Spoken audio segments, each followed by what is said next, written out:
गई है, मैं घर जा रही हूँ। नहीं राधा, मुझे कुछ कहना है। क्या कहना है? बोलो बोलो, क्या कहना है?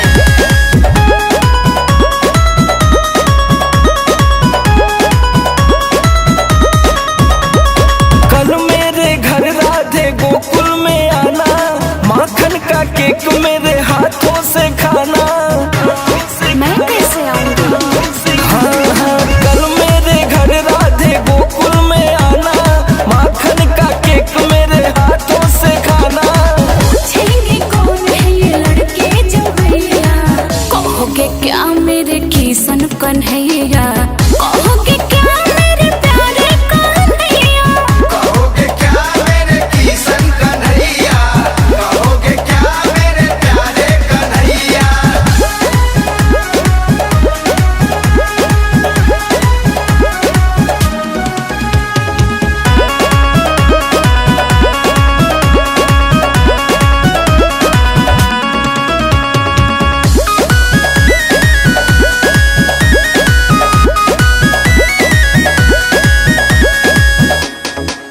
रात हो जाएगी कान्हा, पहुँचा दूंगा घर राधा, पहुँचा दूंगा घर। ऐसी जिद ना करो। रात हो जाएगी कान्हा, पहुँचा दूंगा घर राधा।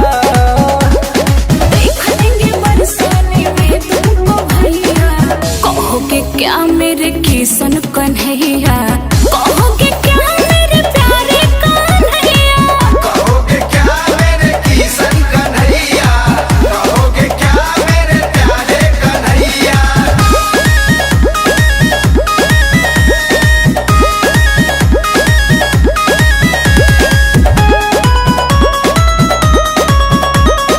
क्या हुआ कान्हा, क्यों नाराज हो गए?